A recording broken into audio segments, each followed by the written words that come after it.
தாய் கொடுத்த தாய்ப்பாலுக்கு வணக்கம். என் தாய்க்கே தமிழ் கொடுத்த தமிழ் பாலுக்கு வணக்கம். இன்னைக்கு சாளுக்கியனை தொட்டா தீட்டு, சாணானை பார்த்தா தீட்டு அப்படின்னு நாம் தமிழர் கட்சி ஒருங்கிணைப்பாளர் அண்ணன் சீமான்னு சொல்லாத இடமும் கிடையாது, பேசாத மேடையும் கிடையாது, பத்திரிகையாளர் சந்திப்புல சொல்லாத நாளும் கிடையாது. அந்த அளவுக்கு எவ்வளவுக்குள்ள அசிங்கப்படுத்தணுமோ எப்படிலாம் பேசணுமோ அப்படிலாம் பேசியிருக்காரு. ஏன்னா இந்த ஜாதிகளை ஒழிக்கணும், அப்பதான் தமிழினத்தை அழிக்க முடியும், தமிழையும் அழிக்க முடியும். இதுதான் தமிழ் தேசியத்தோட நோக்கம். தமிழை அழிக்கணும்னா மதத்தையும் எடுக்கணும், ஜாதியும் எடுக்கணும். எடுத்துட்டாங்கன்னா தமிழே அனாதை ஆயிடுவான். இதுக்காகத்தான் அப்படி பண்றது. ஆனா சக்கலினையாவது தொட்டாதான் தீட்டுன்னு சொன்னா சாணனை பார்த்தாலே தீட்டுன்ட்டான் அப்படின்ட்டு தப்பா சொல்லிட்டு இருக்காரு. இதை நிறைய பேர் கண்டறிஞ்சிட்டாங்க. அப்படி இருந்தும் சீமான் இன்னும் சில இடத்துல பேசிட்டு தான் இருக்காரு. அதான் ஏன்னு தெரியல. ஆனா நோக்கம் தமிழையும் தமிழனையும் அழிக்கிறதுக்காகத்தான் அவங்களோட நோக்கம்.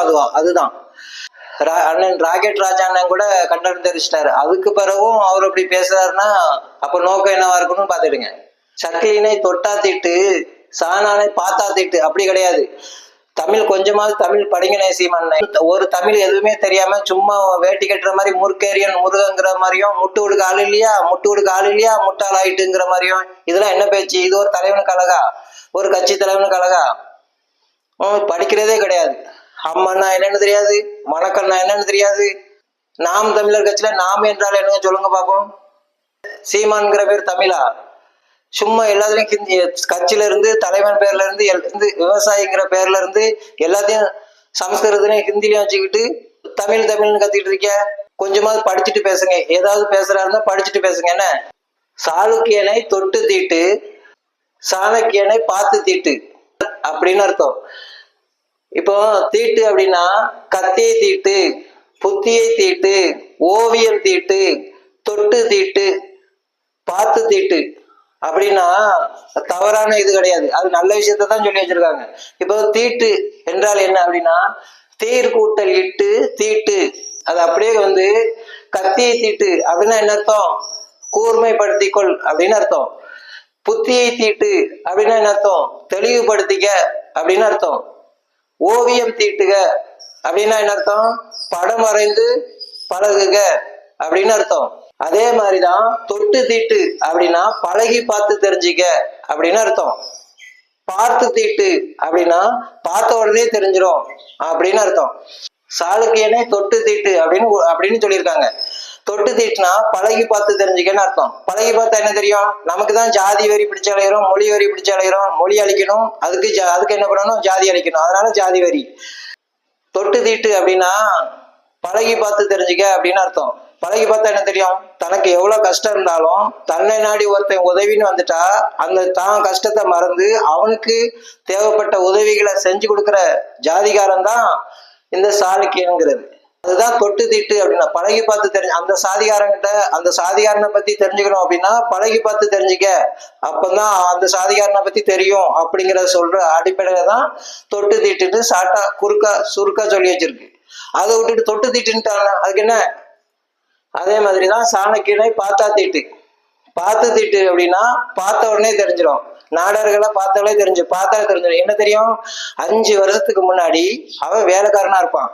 5 வருஷத்துக்கு பிறகு பாத்தீங்கன்னா அவன் கல்லாவில இருந்து பணம் எண்ணிட்டு இருப்பான், முதலாளியா இருப்பான். இது பார்த்து தெரிஞ்சுக்கிறது தானே? அப்ப சரியா தானே சொல்லி வச்சிருக்காங்க. நீங்க தொட்டு தீட்டுன்ட்டான் அப்ப எங்க போனா அப்ப எங்கேயும் போல சார், அங்கதான் இருந்தோம். நீங்க எங்க போனீங்க? நீங்க எங்க இருந்து வந்திருக்கீங்க? இதுதான் கடைசியா இருக்கணும். இதுக்கு மேல இந்த ஜாதி பத்தி தப்பா சொல்லிட்டு மேடெல்லாம் பேசிட்டு உங்க சௌரியத்துக்கு பேசிட்டு இருக்கீங்க. தமிழ்னா என்னன்னு தெரிஞ்சுடுங்க, தமிழ்னா என்னன்னு படிங்க, அதுக்கு பிறகு கருத்து பேசுங்க. இந்த தமிழ் தேசியத்துக்கும் நாம் தமிழர் கட்சிக்கும் ஜாதி அழிக்கணும்னு தான் வேலை. உடனே அவங்களுக்கு ஜாதி பிடிக்காது. உடனே யாராவது தமிழ் தேசிய ஆதரவா வந்துட்டாங்களா உடனே ஜாதி ஒரு வியாதி அப்படிங்கிறது. நீங்க ஜாதி அழிக்கணும் அப்படின்னா ஒரே ஒரு வழிதான் இருக்கு. நீங்க ஜாதி அழிக்கணுங்கிறீங்களா, ஜாதியா நீங்க கொடுத்தா கூட வாங்க கூடாது. என்ன அப்படின்னா ஒரு விஷயம் செய்யணும். என்ன விஷயம் தெரியுமா?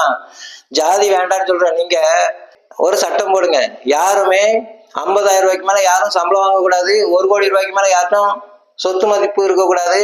25 பவுன் நகைக்கு மேல யார்ட்டையும் நகை இருக்கக்கூடாது. எல்லாரும் ஒரு போலதான் இருக்கணும். ஏன்னா நீயும் ஒண்ணுதான் நானும் ஒண்ணுதான் அப்படின்னு சொல்லுங்க. அப்படி சொல்லிட்டு அந்த சட்ட திட்டத்தை அமலுக்கு கொண்டு வாங்க, அதுக்கப்புறம் ஜாதியே இருக்காது. கொடுத்தா கூட வாங்க மாட்டான். சும்மா எப்ப பார்த்தாலும் ஜாதி ஒழிக்க, ஜாதி ஜாதி ஜாதி வழியா பிரிஞ்சிருக்கிற வரைக்கும் தமிழும் உருப்பட மாட்டான். நீங்க தமிழ் தேசியம் தமிழ்நாட்டில் இருக்கிற வரைக்கும் தமிழனும் உருப்பட மாட்டான், தமிழும் உருப்படாது, தமிழ்நாடும் உருப்படாது. தமிழ் தேசியம் எங்கெல்லாம் இருக்கோ அங்கெல்லாம் அந்த நாடு முன்னேறவே முன்னேறாது, மக்கள் சந்தோஷமாவே இருக்க முடியாது. தமிழ் தேசியம் ஒரு தீவிரவாத இயக்கத்துக்கு சமம். தமிழர்களா நம்ம ஒன்னா இருக்கிறத விட பொருளாதார அடிப்படையில ஒன்னா இருப்போமே, அந்த சிந்தனையா வர மாட்டேங்கி. தமிழனா ஒன்னா இருப்போம், ஆனா பொருளாதார அடிப்படையில வித்தியாசம் வந்துக்கலாம். ஆனா தமிழனா ஒன்னா இருக்கணும் அப்படின்னா பொருளாதார அடிப்படையில ஒன்னா இருப்போம். சரியா? அந்த திட்டத்தை சொல்லுங்க. யாரும் 50,000 ரூபாய்க்கு மேல யாரும் சம்பளம் வாங்க கூடாது, யாரும் 1 கோடி ரூபாய்க்கு மேல யாரும் சொத்து இருக்க கூடாதுன்னு சட்டம் கொண்டாங்க. அப்ப பார்ப்போம். தர்மத்தின் வாழ்வுதனை சூது கவ்வும், பின் இறுதியில் தர்மமே வெல்லும். ஜெய்ஹிந்த்.